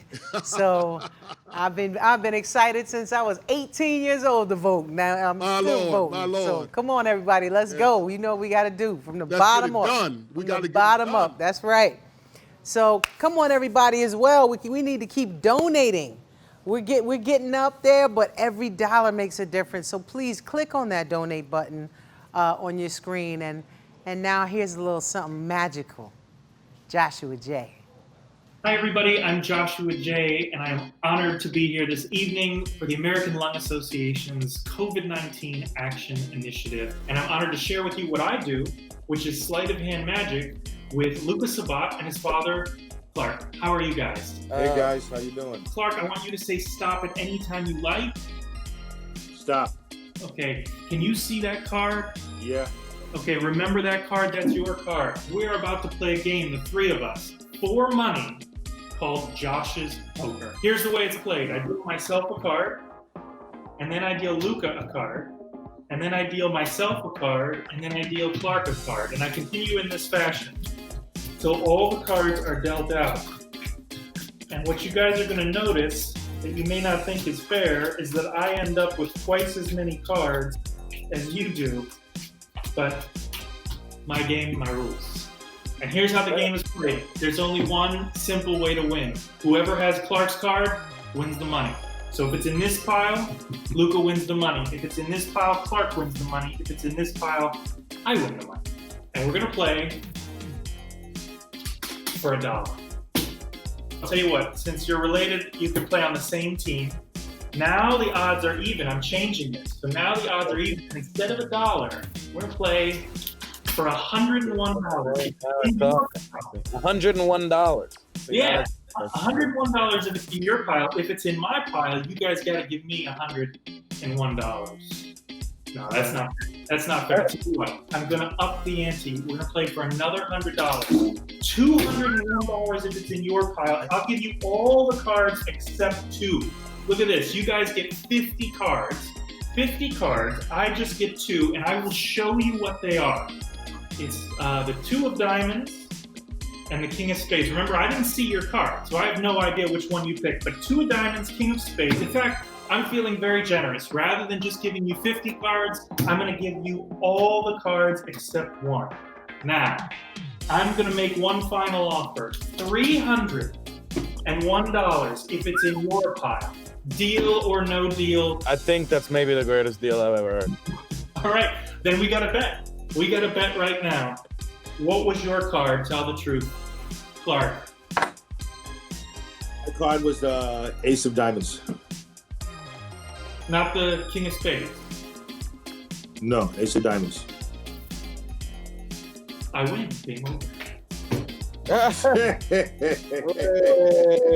Thank you for watching. Donate generously. Thank you. Wow. Thank you, Clark. I appreciate it. Ladies and gentlemen, one of my favorites, it's Khalees. Brown people, we are aware of the disparities and of the things that are not equal and not evenly divided in this country. And I think that this year, being as crazy as it's been, has really shone a light on a lot of the things that we already know and that our community has been plagued with. And so I think it's important that we all do our part to continue to shine that light and to try to make a change and to raise money and to do all the things that we can do because our communities matter. Here in New Orleans, we're all too familiar with tragedy. And unfortunately, what I see going on with COVID right now reminds me of when Katrina hit. A devastating, unprecedented disaster, and once again, the people that are hit the hardest are the poor and people of color. But I see something else that reminds me of that terrible time, but this time it's something that gives me hope. I see people stepping up to help each other, communities rising to take care of each other. I see heroes like Dr. Jacqueline Helm, who worked around the clock in the emergency room tending to COVID patients. And when the virus struck many of her own colleagues and she lost one of her fellow doctors, she kept right on going. She's been taking care of patients of color for the past 48 years. New Orleanians step up to the plate when the worst happens. Right now, in every other part of America, communities are also stepping up to help each other. So I ask you, help the American Lung Association and its COVID Action Initiative. The ALA is helping communities around the country by providing PPE and protecting the most vulnerable. Please, give what you can. COVID is impacting every part of our society, and research is such an important aspect of this fight right now. According to the director of the CDC, a vaccine might not be widely available until later next year. Research to achieve treatment and a race against time to save lives. That's what this vaccine is. The COVID-19 Action Initiative is directly funding research for that very purpose. And with your help, researchers can work miracles. Speaking of miracles, our friend Laura Dern has a story that emphasizes why funding research is so important. Thank you again, Queen, and thanks to all of you for watching. And together, we get to learn so many stories and share in so many experiences. And now I have the honor to introduce you all to Dr. Ankit Bharat.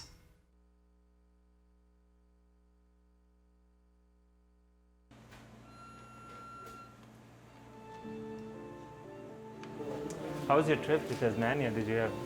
Oh, beautiful. Were you on a trip too? Tasmania. I've heard beautiful things about. Most days, the days start at about 6 in the morning. We make sure we have a clear plan for all these patients and then be ready to get to the operating room by 7:15, 7:20. On June 5th, for the first time, our lung transplant team at Northwestern Medicine successfully performed a double lung transplant on a patient whose lungs were severely damaged from COVID-19. When COVID came to the United States, Chicago, started to get hit, and we saw, how lethal this virus is, and we knew that transplant will be required. Myra was one of the patients who came to the hospital and very quickly developed respiratory failure. She needed to be placed on the ventilator within, minutes of coming to the emergency room. And we were hopeful that, she would just get better with the ECMO, and if we supported her with the best, ICU care, with all the medical treatments. But every other day she was developing some new complication, either from the virus directly or just being so ill. So she had, kidney failure, she was developing lung necrosis. There was a lot of preparation that went into it. As you can imagine, doing this at the height of pandemic, not knowing how the virus affects your body, how the virus gets transmitted, how someone with this kind of damage is going to react to the transplant. No one had seen what the inside of a patient suffering from such severe COVID looks like. Ultimately, it really came down to trying everything to save someone who's 28 and has done everything right. And we just didn't want to give up on her. Lucky to be joined right now by Dr. Ankit Bharat, the incredible doctor from the piece we just saw. Thanks for being here with us, Doctor. Well, thank you, Queen, for the opportunity. It's a pleasure to talk to you, and we greatly appreciate your efforts in improving the awareness about lung health. Doctor, your work is amazing. It's simply incredible. How do miraculous procedures like a double lung transplant on a COVID patient become possible? Yeah, it took a lot of passion for the care of these patients, and I would say a commitment to research and medical innovation. See, as we started to get hit by these really sick patients, we knew that transplant is going to be required, at least for some patients who fail all the medical treatment. So, we started to explore this option as an option of last resort.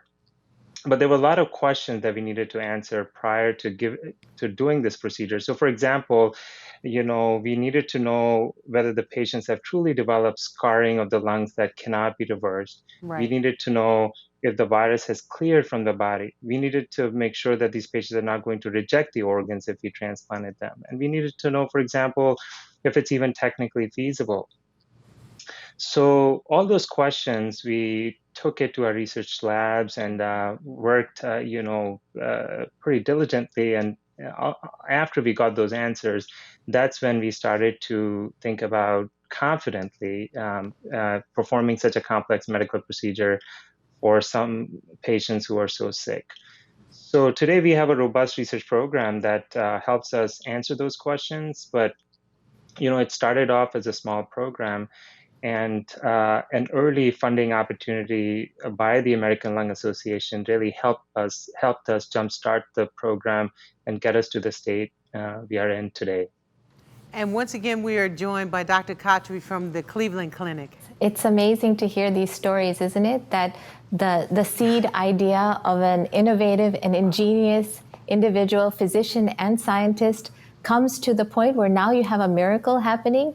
This is what science and research is all about, and an absolute talent and dedication. Glad to have been a part of it, Dr. Bharat.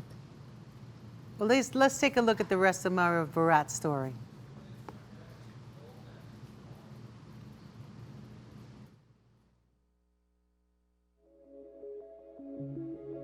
You know, when we sit with the patients or the patient's families, we get a much better sense of who the patient is.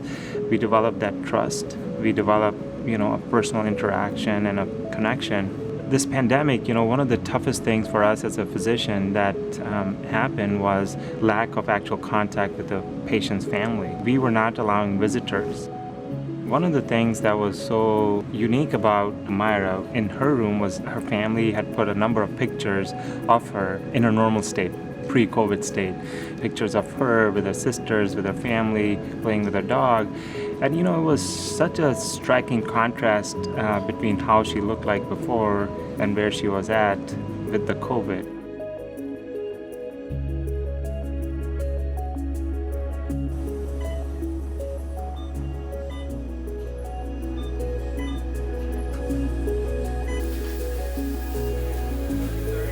This patient is a young woman in her 20s who spent about 6 weeks in the COVID ICU.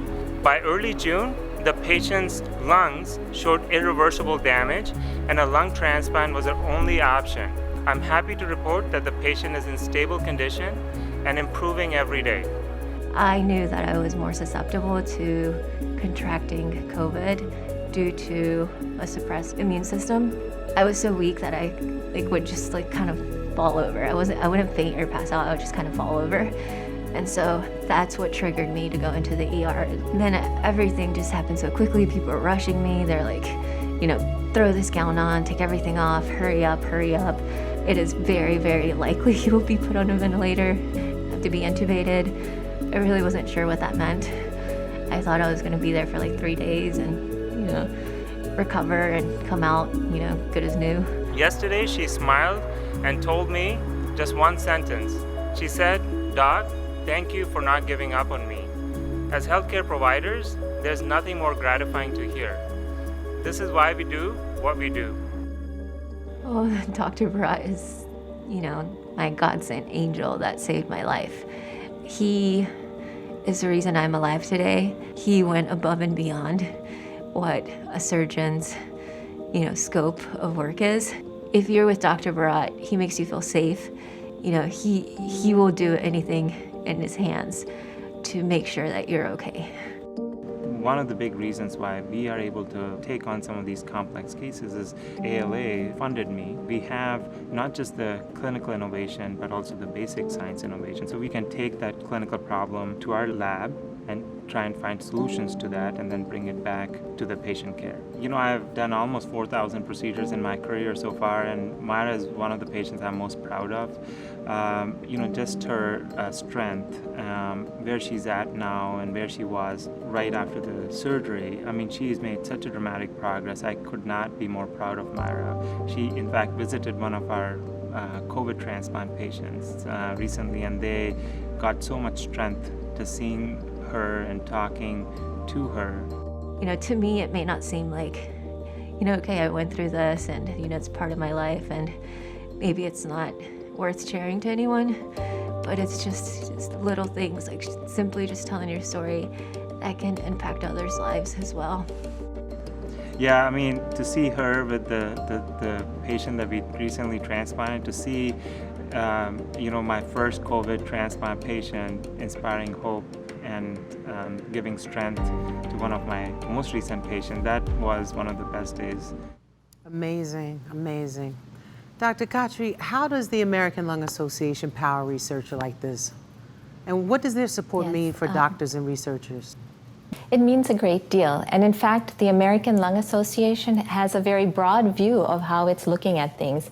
We already see how much research has changed the way we're practicing in the COVID era. For instance, we know that safety measures such as socially distancing and wearing a mask reduces transmission. We also know that certain medications work only for certain patients. And we also know that patients benefit.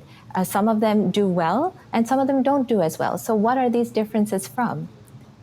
In addition, we've also realized that spreading knowledge about best practices has shown how what we were doing early on when COVID pandemic hit versus now, we're changing our practices. And the American Lung Association has supported platforms such as the one that we have at Cleveland Clinic to share these best practices from the literature and science. Finally, we are entertaining grants, applications, and we had over 200 projects that were requesting funding and related to COVID. And unfortunately, we were only able to fund 12. But look at all those others that could really, really make such a difference in the future.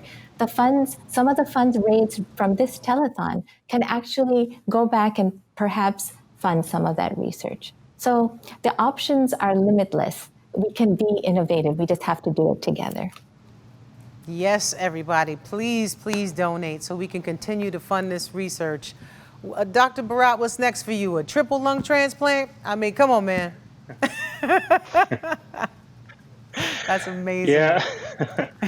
I wish there was a triple lung transplant was feasible, but we've done 3 more transplants on patients very similar to Myra. They're all doing well, and they're on track for recovery. We are evaluating a number of other patients who've come to our hospital from all over the country, and we hope to help them. I think soon we're going to be thinking about multi-organ transplants, because we know that COVID-19 affects other organs also. So I'm pretty sure we're going to see multi-organ transplants in COVID-19 patients. So I think there'll be a lot of new developments coming up, and I'm just happy that other centers have started to use this procedure to help patients like Myra. So it's at least an option for patients when everything else fails. Well, thank you so much. I'm glad to have people like you at the forefront of this, getting that research done and moving the science forward, and of course sharing it with everyone else so that there's, best practices and symmetry amongst the whole, medical field when it comes to this terrible virus and what it can do to the body. Because you're right, we just don't know what the future holds. Dr. Khatri, thank you again. It's clear your time is valuable, so thank you for taking your time to share with us and share what the American Lung Association is doing in this incredible story. And if you see her, please let Myra know that we are rooting for her and that she is an inspiration. So keep on keeping on. And now, with a musical tribute to those on the front lines, here's Matchbox 20's Rob Thomas. Thanks again to the American Lung Association for letting me be a part of the COVID-19 Action Initiative. This is for all the frontline workers out there that keep things going and keep us safe. It's hard for me with my heart still on the mend. Won't you open up to me like you do your girlfriends? You sing to me and it's harmony. Girl, what you do to me is everything. Make me say anything just to get you back again. Why can't we just try? I don't wanna be lonely no more. I don't wanna have to pay for this. I don't wanna know the lover at my door. It's just another heartache on my list. I don't wanna be angry no more. You know I can never stand for this. When you tell me that you love me, know for sure I don't wanna be lonely anymore. No, no, no, oh no, no, no, no. But what if I was good to you? What if you were good to me? And what if I could hold you until I feel you move inside of me? What if it was paradise? And what if we were symphonies? What if I gave all my life to find some way to stand beside you? I don't wanna be lonely no more. I don't wanna have to pay for this. I don't wanna know the lover heartache on my list. I don't wanna be angry no more. You know I can never stand for this. When you tell me that you love me, no, for sure. I don't wanna be lonely anymore. No, no, no, oh no, no, no, no, oh no, no, no. I don't wanna be lonely no more. I don't wanna be lonely no more. No, I know, I know, I know, no. I don't wanna be lonely anymore.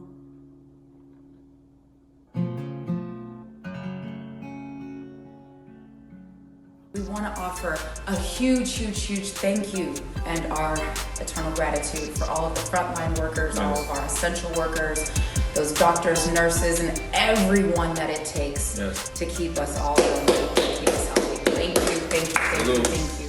Woo! How much do I love them? I love them. Listen, we often hear about lung disease, but we hear less about lung health. So it's natural to have questions. And when you have questions, what do? Ask a doctor, of course. Here now to Ask a Doctor is the remarkable Padma Lakshmi. We talk about the health of our brain, our heart, and our skin, but it seems like we don't talk much about lung health beyond smoking. What can we teach our children, and what should our communities know about how to keep our lungs healthy beyond just not smoking? Right. Well, smoking is a start. However, nowadays with the pandemic and infections and the flu season, obviously covering your cough or sneeze and frequent hand sanitizing is important. But as far as the rest of health, similar to you, I think about three parts: nutrition, exercise, and environment. For instance, from a nutrition standpoint, eating whole grains, fruits and vegetables, making sure you're mindful about the proportions of what you're eating and when you're eating. Exercise, for instance, it's good for your cardiovascular, lung, and lung health, and it's good for your mind and body as well. And in fact, the more you exercise, the more your body becomes efficient at using the oxygen it breathes in. Finally, the environment is something that we need to think about. Not only the outdoor environment, but the indoor environment.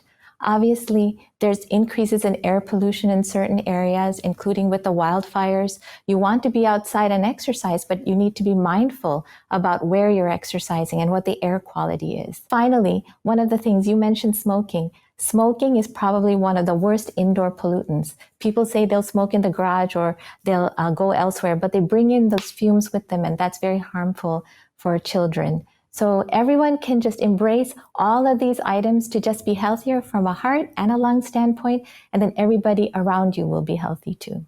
Thank you for your question.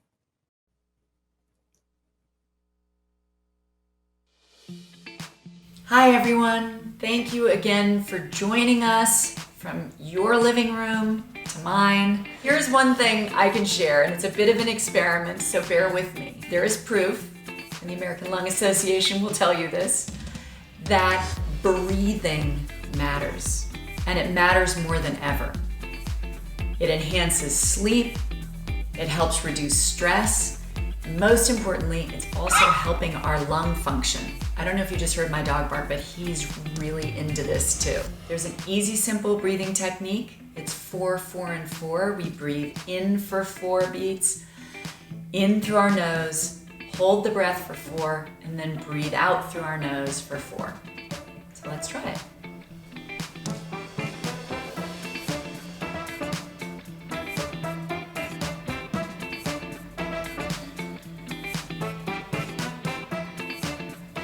And you repeat it. And I promise, if you do it a few times, it's so incredibly helpful. Anyway, please take care of yourselves. Be well, keep breathing, keep taking care of each other, and thank you so much for your support and your endless contributions. We're in this together. Lots of love. Laura, as always, you inspire me. Okay, let's try this.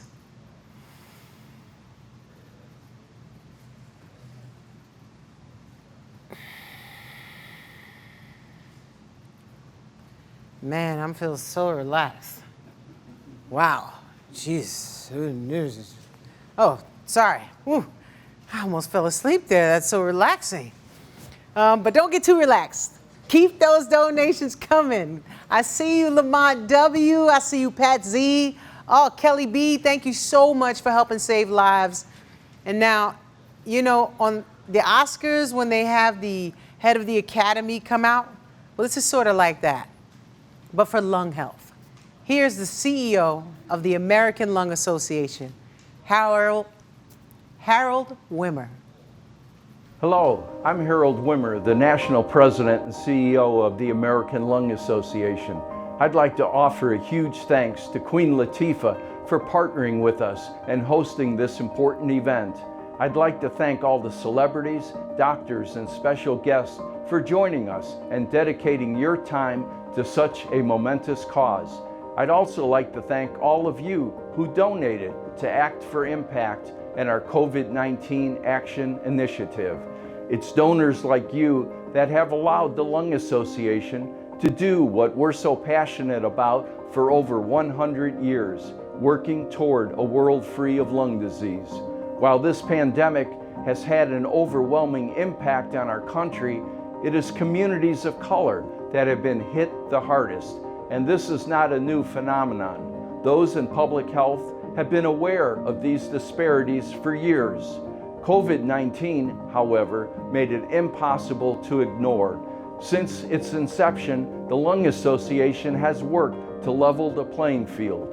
Through our new COVID-19 Action Initiative, the Lung Association will be a source of trustworthy information, provide access to treatments and vaccines, and drive research to protect us all from COVID and future respiratory pandemics. Your donations are expanding the initiative's ability to help the people who most desperately need it.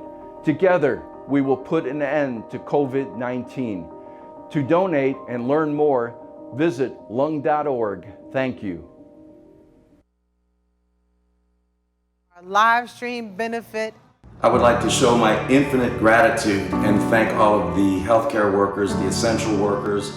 A special thank you from the bottom of our hearts to all of our frontline workers, from everyone, from the ambulance drivers, to the doctors, to the nurses, the firefighters, the good police officers who put their all into serving our communities. Thank you to all those on the front lines fighting for us every day. Thank you all the healthcare workers for what you've done. You all took care of someone who was very dear to me. We pray for you, we think about you, and we absolutely could not do it without you. Thank you all so, so much. We wish you all the best, and we salute you. To everyone involved, thank you very much. We appreciate it. We appreciate you more than you will ever know. Thank you. Hey everyone, I'm proud to be a part of the American Lung Association COVID-19 Action Initiative. This goes out to all the frontline workers for doing what they do to make us all safe. I see the words across her face now, saving my last breath for you. Broken hearts mold into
That's how you play it. That's bad. Well, we have reached the end of our live stream benefit, hashtag Act for Impact. We've raised nearly $7 million, but it doesn't stop now. Please click the donate button and keep supporting us. Don't forget to share this feed with your family and your friends because every dollar counts. And that calls for one more last dip into the windbag, which I had already ready. Ooh, maybe I better leave that. Okay, anyway, doesn't work technically, but pew, pew, pew, pew. Thanks so much. Thank you to all of our guests, our supporters, every single person who dug deep into their pockets, even the inside pocket, the one where you stash that other credit card to contribute to Act for Impact. We appreciate it. We raised almost $7 million for the COVID-19 Action Initiative, and all thanks to you and your drive to make the world a better place. If you didn't get a chance to donate, there's still time to donate on Facebook. If you're watching on your phone, click the button below. On the desktop, click the fundraiser or donate button on the right of your screen. And when you donate, check that little box that says you want to hear more from the American Lung Association to see our outtakes from our show tonight, and be sure to like the Lung Association's Facebook page on Facebook. I mean, you already saw this outtake. Tonight we met some incredible doctors, innovating surgeries and helping their communities. We heard some inspiring stories from our beloved essential workers and those on the front lines. We discussed prevention, we discussed education with in-house doctors, we learned cool lung facts, and we watched the crazy hashtag LungFlex challenges. And all of this to raise funds and awareness for the COVID-19 Action Initiative. We've had an eye-opening year. Quarantine caused us all to pause and reflect. COVID-19 heightened the discrepancies and injustices in our healthcare system and the lack of resources in communities of color. Through it all, we've remained hopeful and optimistic that we will get through this. And the money we raised today will prove that we will get through this together. And thanks to all of you who streamed, donated, and participated in challenges. And a resounding thanks to the American Lung Association for battling lung disease for the past 115 years. We are so grateful for everything that you've done and will continue to do. The work goes on. Keep donating. Keep learning more at lung.org. And from all of us here at Act for Impact, stay safe, stay sane, stay 6 feet away from me. We love you. Good night. Peace.